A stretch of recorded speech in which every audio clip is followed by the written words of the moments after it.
The Tinderbox. A soldier came marching along the high road. Left, right, left, right. He had his knapsack on his back, and a sword at his side. He had been to the wars, and was now returning home. As he walked on, he met a very frightful-looking old witch in the road. Her underlip hung quite down on her breast, and she stopped and said, "Good evening, soldier. You have a very fine sword, and a large knapsack, and you are a real soldier. So you shall have as much money as ever you like." "Thank you, old witch," said the soldier. "Do you see that large tree?" said the witch, pointing to a tree which stood beside them. "Well, it is quite hollow inside, and you must climb to the top, when you will see a hole, through which you can let yourself down into the tree to a great depth. I will tie a rope round your body, so that I can pull you up again when you call out to me." "But what am I to do down there in the tree?" asked the soldier.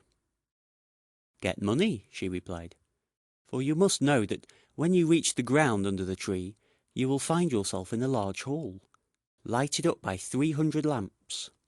You will then see 3 doors, which can be easily opened, for the keys are in all the locks.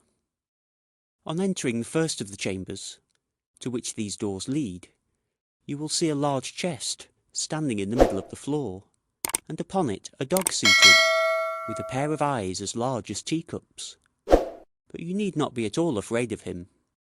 I will give you my blue checked apron, which you must spread upon the floor, and then boldly seize hold of the dog and place him upon it. You can then open the chest, and take from it as many pence as you please. They are only copper pence, but if you would rather have silver money, you must go into the second chamber. Here you will find another dog, with eyes as big as mill wheels. But do not let that trouble you. Place him upon my apron, and then take what money you please. If, however, you like gold best, enter the third chamber, where there is another chest full of it. The dog who sits on this chest is very dreadful. His eyes are as big as a tower, but do not mind him. If he also is placed upon my apron, he cannot hurt you, and you may take from the chest what gold you will." "This is not a bad story," said the soldier. "But what am I to give you, you old witch? For of course you do not mean to tell me all this for nothing." "No," said the witch, "but I do not ask for a single penny. Only promise to bring me an old tinderbox, which my grandmother left behind the last time she went down there." "Very well, I promise. Now tie the rope round my body." "Here it is," replied the witch, "and here is my blue checked apron." As soon as the rope was tied, the soldier climbed up the tree and let himself down through the hollow to the ground beneath, and here he found, as the witch had told him, a large hall, in which many hundred lamps were all burning. Then he opened the first door. Ah! There sat the dog, with the eyes as large as teacups, staring at him. "You're a pretty fellow," said the soldier, seizing him and placing him on the witch's apron, while he filled his pockets from the chest with as many pieces as they would hold. Then he closed the lid, seated the dog upon it again, and walked into another chamber. And sure enough, there sat the dog with eyes as big as mill wheels. "You had better not look at me in that way," said the soldier. "You will make your eyes water." And then he seated him also upon the apron, and opened the chest. But when he saw what a quantity of silver money it contained, he very quickly threw away all the coppers he had taken, and filled his pockets and his knapsack with nothing but silver. Then he went into the third room, and there the dog was really hideous. His eyes were truly as big as towers, and they turned round and round in his head like wheels. "Good morning," said the soldier, touching his cap, for he had never seen such a dog in his life. But after looking at him more closely, he thought he had been civil enough, so he placed him on the floor and opened the chest. Good gracious, what a quantity of gold there was! Enough to buy all the sugar sticks of the sweet stuff women, all the tin soldiers, whips, and rocking horses in the world, or even the whole town itself. There was indeed an immense quantity. So the soldier now threw away all the silver money he had taken, and filled his pockets and his knapsack with gold instead, and not only his pockets and his knapsack, but even his cap and boots, so that he could scarcely walk. He was really rich now, so he replaced the dog on the chest, closed the door, and called up through the tree, "Now pull me out, you old witch." "Have you got the tinderbox?" asked the witch. "No, I declare I quite forgot it." So he went back and fetched the tinderbox, and then the witch drew him up out of the tree, and he stood again in the high road, with his pockets, his knapsack, his cap, and his boots full of gold. "What are you going to do with the tinderbox?" asked the soldier. "That is nothing to you," replied the witch. "You have the money. Now give me the tinderbox." "I tell you what," said the soldier. "If you don't tell me what you are going to do with it, I will draw my sword and cut off your head." "No," said the witch. The soldier immediately cut off her head, and there she lay on the ground. Then he tied up all his money in her apron, and slung it on his back like a bundle, put the tinderbox in his pocket, and walked off to the nearest town. It was a very nice town, and he put up at the best inn, and ordered a dinner of all his favourite dishes, for now he was rich and had plenty of money. The servant, who cleaned his boots, thought they certainly were a shabby pair to be worn by such a rich gentleman, for he had not yet bought any new ones. The next day, however, he procured some good clothes and proper boots, so that our soldier soon became known as a fine gentleman, and the people visited him, and told him all the wonders that were to be seen in the town, and of the king's beautiful daughter, the princess. "Where can I see her?" asked the soldier. "She is not to be seen at all," they said. "She lives in a large copper castle, surrounded by walls and towers.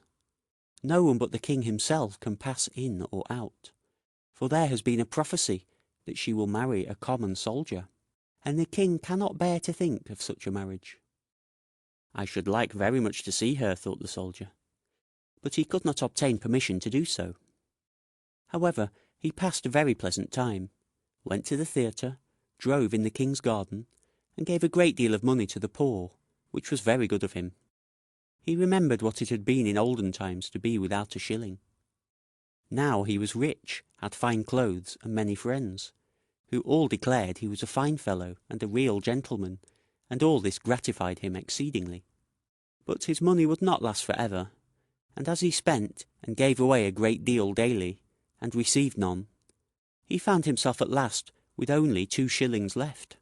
So he was obliged to leave his elegant rooms, and live in a little garret under the roof, where he had to clean his own boots, and even mend them with a large needle. None of his friends came to see him.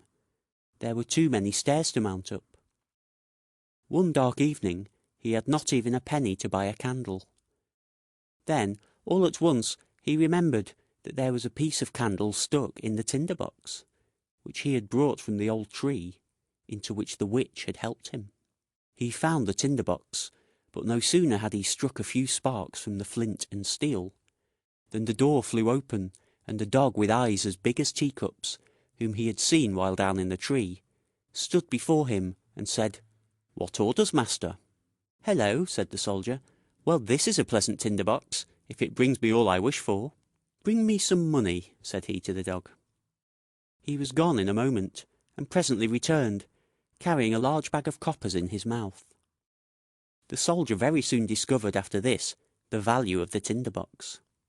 If he struck the flint once, the dog who sat on the chest of copper money made his appearance. If twice, the dog came from the chest of silver, and if 3 times, the dog with eyes like towers who watched over the gold. The soldier had now plenty of money. He returned to his elegant rooms, and reappeared in his fine clothes, so that his friends knew him again directly, and made as much of him as before. After a while he began to think it was very strange that no one could get a look at the princess. "Everyone says she is very beautiful," thought he to himself, "but what is the use of that if she is to be shut up in a copper castle, surrounded by so many towers? Can I by any means get to see her?" Stop! Where is my tinderbox? Then he struck a light, and in a moment the dog with eyes as big as teacups stood before him.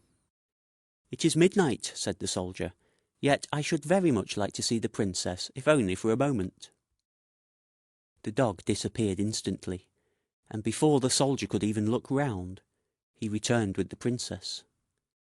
She was lying on the dog's back, asleep, and looked so lovely that everyone who saw her would know she was a real princess. The soldier could not help kissing her, true soldier as he was. Then the dog ran back with the princess, but in the morning, while at breakfast with the king and queen, she told them what a singular dream she had had during the night, of a dog and a soldier, that she had ridden on the dog's back and been kissed by the soldier. "That is a very pretty story indeed," said the queen. So the next night one of the old ladies of the court was set to watch by the princess's bed, to discover whether it really was a dream, or what else it might be. The soldier longed very much to see the princess once more, so he sent for the dog again in the night to fetch her, and to run with her as fast as ever he could. But the old lady put on water boots, and ran after him as quickly as he did, and found that he carried the princess into a large house. She thought it would help her to remember the place if she made a large cross on the door with a piece of chalk. Then she went home to bed, and the dog presently returned with the princess. But when he saw that a cross had been made on the door of the house where the soldier lived, he took another piece of chalk and made crosses on all the doors in the town, so that the lady in waiting might not be able to find out the right door. Early the next morning, the king and queen accompanied the lady and all the officers of the household to see where the princess had been. "Here it is," said the king, when they came to the first door with a cross on it. "No, my dear husband, it must be that one," said the queen, pointing to a second door having a cross also. "And here is one, and there is another," they all exclaimed, for there were crosses on all the doors in every direction.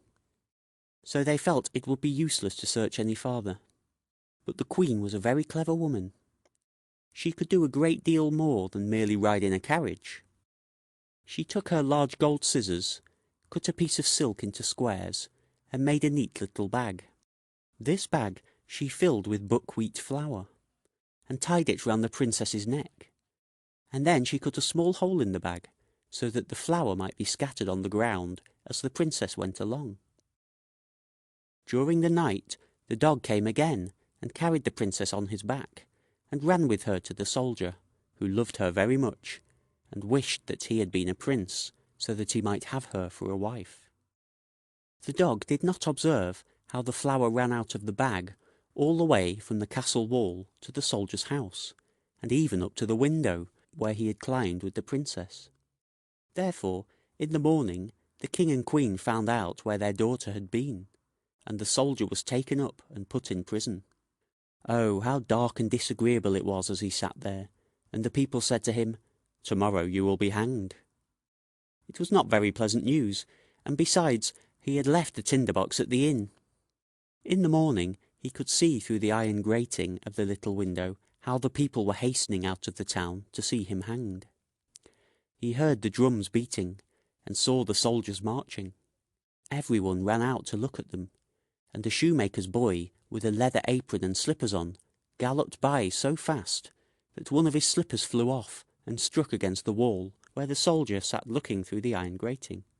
"Hello, you shoemaker's boy, you need not be in such a hurry," cried the soldier to him. "There will be nothing to see till I come. But if you will run to the house where I have been living and bring me my tinderbox, you shall have 4 shillings, but you must put your best foot foremost." The shoemaker's boy liked the idea of getting the 4 shillings, so he ran very fast and fetched the tinderbox and gave it to the soldier. And now we shall see what happened. Outside the town a large gibbet had been erected, round which stood the soldiers and several thousands of people. The king and the queen sat on splendid thrones opposite to the judges and the whole council. The soldier already stood on the ladder, but as they were about to place the rope around his neck, he said that an innocent request was often granted to a poor criminal before he suffered death. He wished very much to smoke a pipe, as it would be the last pipe he should ever smoke in the world. The king could not refuse this request, so the soldier took his tinderbox and struck fire once, twice, thrice, and there in a moment stood all the dogs, the one with eyes as big as teacups, the one with eyes as large as mill wheels, and the third whose eyes were like towers. "Help me now, that I may not be hanged," cried the soldier. And the dogs fell upon the judges and all the councillors, seized one by the legs and another by the nose, and tossed them many feet high in the air, so that they fell down and were dashed to pieces. "I will not be touched," said the king, but the largest dog seized him, as well as the queen, and threw them after the others. Then the soldiers and all the people were afraid, and cried, "Good soldier, you shall be our king, and you shall marry the beautiful princess." So they placed the soldier in the king's carriage, and the 3 dogs ran on in front, and cried, "Hurrah!" And the little boys whistled through their fingers, and the soldiers presented arms. The princess came out of the copper castle and became queen, which was very pleasing to her. The wedding festivities lasted a whole week, and the dogs sat at the table and stared with all their eyes. End of the Tinderbox. Recording by Daniel Fraser.